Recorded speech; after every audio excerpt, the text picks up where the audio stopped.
It's a glorious sunny day. The snowdrops are out and we're heading up the most beautiful farm road, one of the loveliest I think I've ever seen.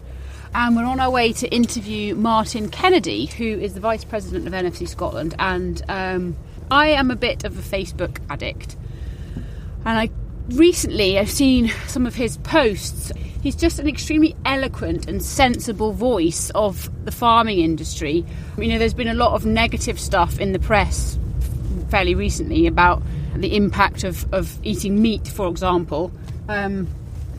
Martin is without doubt one of the most eloquent people on the subject, so that's why I wanted to come up here today and so we can hear this straight from his mouth rather than just me trying to explain his point of view. Hi Martin, sorry we were a tad late.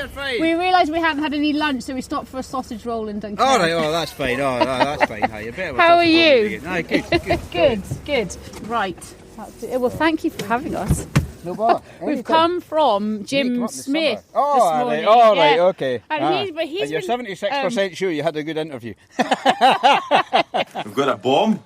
I'm no joking, there's a huge big bomb up there. I'm 76% sure. Well, you were 99% sure about the alien landing last week. Honestly, I'm legit this time. It's not like the penguin hostage situation.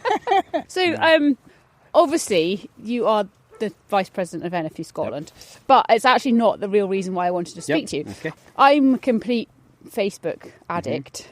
So I've seen quite a few of your Facebook posts, and I just thought they're so eloquent. They come across in such a sane and sensible way, but actually at the same time, pretty sure. Yeah, is there another Martin Kennedy? Maybe there is. No, I'm fairly sure it's you. It's sane and sensible, but actually quite hard hitting. You know, you're not afraid to be honest. No. We can't pussyfoot around some of these issues, and so it's really having read those things that I thought I think for the podcast we need to speak to Martin and hear some of those things from your voice rather than as a Facebook post. Yeah, I think it's important because, I mean, you know, mental health in agriculture's probably be as low as it's been for a long time. I mean, and it's down to the fact that we are getting a kicking from a lot of people, and it's certainly completely unjustified. And sometimes when you see the number of people that maybe like them or share them, yes, sometimes there's a few negative comments on them. That's inevitable. It's going to be if you're going to put your voice out there.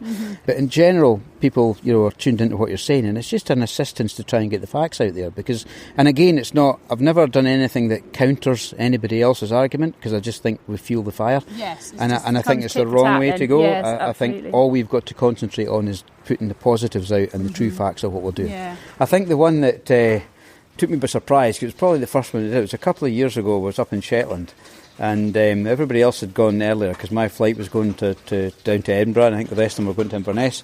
And I was sitting in the Shetland hotel, and there was another attack had come in on Facebook. And I thought, I've had enough of this. So I sat and I had a pint, and I started typing something up, and it was getting a bit longer. And I had another pint, and then I did a wee bit more, and then I had another pint. Unfortunately, I didn't have 4 because I might have spoiled it. And I put that up, and it went daft. And of course, Ian Wilson, who's the Highland Regional Manager, had seen it. And Ian said, he says, "Can you put that so it's a public, so you can share it public?" And I'm going, "Yeah, how do you do that?" And Ian said, he says, "I haven't a clue." He says, "But can you just do it?" I said, "Okay, so that's what you do." So I phoned the kids. I'm sitting there, "How do you do this?" And it's absolutely no bother to do, because but have you not done it before? So I did that, and it went crazy, and there was about 600 or 700 people shared it. And you think, well, that's, yes. So that was getting the information out there. It was about the biodiversity, it was about the jobs, it was about the tourism industry, and it was about, you know, what we're actually doing that's a real positive contribution to you know, to the provenance of Scotland and the food and drink that we supply. So it was. And one of the challenges we've got to overcome is that the press don't always like a positive story, do they? No, well, it doesn't really sell, does it? No, exactly. No. So we've got to make sure that we're getting those stories out ourselves. Yeah, absolutely.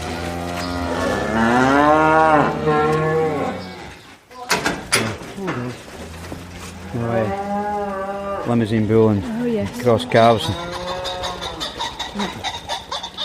and pheasant. Do you have a shoot? There's a shooting estate as well. So the calves are doing well. It's a local bull. The bull was bought from a farm just 5 mile down the road. Oh, really? Oh, wow. So we're very conscious of biosecurity as well. So of course. All the sheep are all homebred. We don't buy in any replacements at all. Well, they're content in here. They're happy. They're always happy lumps. And then we'll have 25 purebred Highlanders up on the hill that go to the whitebred Shorthorn bull. Wow. How many of those did you say you had? There's 25. Oh, and have you had them for a long time? We introduced them, the first heifers were introduced in 2015, and we just built them up gradually. And the idea, the reason behind them is, and it has a lot of benefits when it comes to biodiversity as well, having cattle on the hill, they want to improve the hill, and we're trying to be more productive with what we've got, and that's why we introduced the Cheviot ewes back in 2000 and 2001, and we've built them up gradually, and we tried them on the hill, but it's quite a black, coarse black heather hill, and Cheviots tend to want it a little bit greener, so we're trying to improve the hill with the Highlanders, and at the same time, with doing that, we're actually increasing the biodiversity that's up there as well. So it's working, it's a win-win situation. Yeah. How or why would it be that the Highlanders on the hill would improve the biodiversity? Well, biodiversity, you don't get things like curlews and lapwings and all other sorts of plants and fauna up there without the sort of natural grazing of livestock. Sheep do quite a good job, but cattle do a better job on the hill because they graze down an awful lot of the really rough grass that sheep will not eat, and a good lot of the heather as well. And because they're doing that, and with their naturally dunging on the ground as well, you get a lot of insect life that thrive on that. Yes. So it's actually helping that, and it's regenerating some of the grasses and the mosses that are there, and it sort of helps that plant and fauna base, that biodiversity, other animals that thrive on that. So it's a huge benefit to hill ground. And if you introduced that herd in 2015, that's nearly 5 years ago. So what benefits will you already have seen in those 5 years? We're seeing the hill being it's not so rank. The vegetation is not near so rank now, so it's actually improving it for the sheep when the sheep go up there, and it's actually getting better each year for the cattle as well. Yeah. So again, it's a sort of win-win situation. And the big plus as well, and this wasn't really the sort of target at the time, but the big target thing at the minute is climate change is right at the top of the agenda. Yeah, and if we can help by keeping our hillsides in a carbon sequestrating state, that's also what cattle and sheep are doing. So that herd will be there for a long time to come, you Hopefully, think? yes. I mean, we put the first of them to the bull last year because Highlanders need to be about 3 years old before you can bull them. So they're not as quick a turnaround as what the continental cattle are, but then they're not the same costs involved with them either.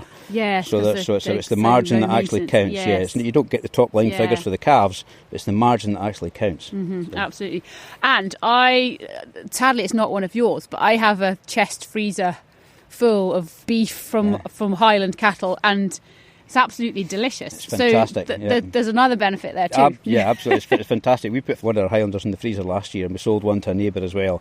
And it's quite worrying actually, because you think, I hope this is good, because there's a lot of meat in a finished meat, and you need more than one freezer. It's incredible amount of meat that comes off it. I think we only got a sixth of one, and it filled half of our chest freezer. It's phenomenal how much you get. But it's really good. It's really good. Tasty. And it's great to have local, food. Yeah, can't beat it. Absolutely. And do you, just in general, when you're having family meals and stuff, are you pretty keen on? Yeah, obviously the beef is easy to come by locally, and probably lamb as well. But what about the other things that you eat as a family? Well, you can see the garden here. It's quite a big vegetable garden, and we're quite proud of how the garden works. So Jane works wonders. She's got really green fingers. I think she gets that from her father.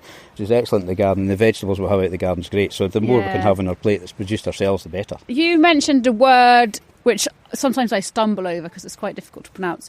Sequestration. Yes. I think it's quite a key word when you talk about farming, but in particular Scottish farming, and again farming in a hill farm like this. Can you explain to us in layman's terms what it means? I'm no scientist, but I grasp the very basics of it. But sequestration is all about taking carbon back out of the atmosphere and putting it back into the ground, and the whole process is done through photosynthesis as well, and it's a natural process. It's always happened, and Scotland's in a prime position for that, especially when it comes to grazing landscapes that we have, open grazed landscapes that we do have. 85% of Scotland is less favoured area, and it lends itself natural to livestock production.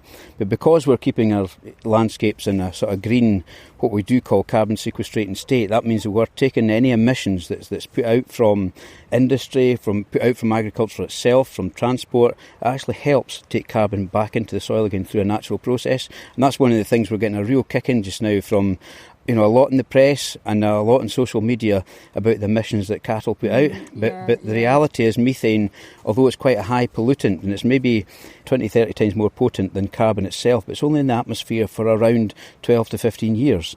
It's what they term a flow pollutant. So although it's emitted by cattle, it's sequestered through a natural process through grazing management back into the soil. So it's a flow pollutant rather than a stock pollutant. So carbon that comes out of your vehicles, aeroplanes that are high up in the atmosphere, that that continues to keep adding to a stock and takes thousands of years before that's ever going to break down. In fact, it's really, I can't remember the figures, but it's colossal. So the difference between biological emissions and carbon that's coming out of transport is like night and day, and I think that's a concept that the general public don't quite understand yet. So agriculture's not the villain that it's made out to be. It's actually a massive part of the solution. Yeah, so we recorded an episode specifically about climate change with Nigel Miller, who's a former NFU Scotland president, and Mike Robinson, who is an expert in the field, and Ruth Taylor, who's the new climate change policy manager at NFU Scotland. And that was out a fortnight ago. So do go back and have a listen to that episode, because that talks about climate change from a similar angle, but with some extra viewpoints and some extra interesting facts and figures. So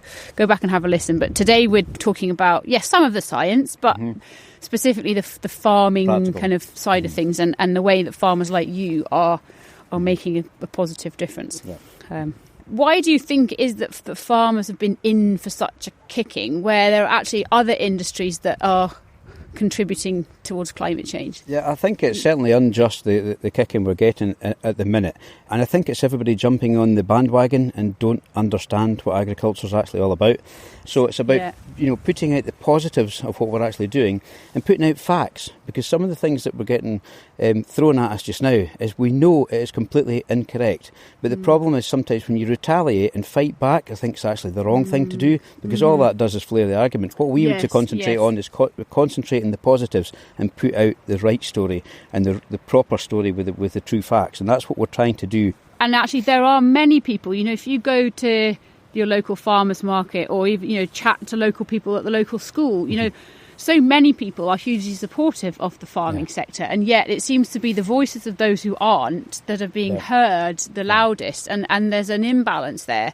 And I totally agree as well. It's not about us versus them or creating a fight. It's about saying, let's take a deep breath and talk about the positive things that farming is doing. Yeah. And our arable sector have got a massive part to play here. I mean, when you look at, as I said, 85% is less favoured area, but there's only about 8 or 9% of the Scotland's farmed land is prime agricultural land. So realistically, that needs to produce, and we need to be able to use that land to produce, because it has to produce. Because the best thing, if we want to mitigate against climate change, the best thing to do is actually eat our own food. The worst, why would you want to bring it from other parts of the world? My oldest daughter was in California last year with the Agri Affairs Committee with young farmers, and there was 111,000 cattle in the Harris Ranch. One ranch. They've got no water. It's certainly not green. There's no traceability. They're still using hormones. So why would we want to bring food from another part of the world, and that you're actually incidentally bringing water in as well, because your food's 60% and that's water anyway, so you're bringing that from another part of the world. Why would you want to do that when it's locally reared to to our high welfare standards? Absolutely. And it's on our doorstep. Yes. Why would you bring in food into this country that's not meeting the standard of production here? Because all it does is give people a substandard product, and by association it harms the reputation of what we are doing here. If we were to do that, and if we were to have trade deals with countries that if we were to produce food like that here, it would be deemed illegal, to start with. So, but if we were to do trade deals with that, we couldn't compete, because they're doing it at they've a greater competitive advantage in the economies of scale, everything like that, than what we have. So we wouldn't be here. That's the bottom line. We wouldn't be here. So if we weren't here, what would be here? Yes, it could be covered in trees. And there's a place for trees, there's a place for the right tree in the right place, absolutely. But the blanket forestry thing is a big concern, because there's a bit of employment at the start, but between there and harvest time 30, 40 years later, where are the people? The reason there's people here just now is we're farming the rural landscape. So the social economic benefit of that, plus we're actually producing food. So we will then be importing food from other parts of the world. So that flies in the face of mitigating against climate change. You're just passing the problem elsewhere. When you look at the tourism industry, the people come here, they like coming here, like sitting on the deck and looking across the valley there. And that landscape would not look like that unless agriculture was involved. The tourism industry is massive in Scotland, so we wouldn't have that environment. It wouldn't be here. So, there's so much dependent on agriculture. It's not just about supporting farmers with what they're doing. It's about, that social economic aspect. It's about producing food, and we tend to forget that. Food's extremely important, and locally sourced food's the best way to go. And the more profitable agriculture can be, the more the wider economy benefits as well. Because if agriculture doesn't survive, Well, neither will markets, machinery dealers, tyre manufacturers that puts the tyres in the lorries that delivers the feed, all the way down to the bottom of the chain. Yeah. You know, we spend we get criticised sometimes about, you know, we get about £500 million worth of support comes into Scottish agriculture every year, but we spend about 2.6, 2.7 billion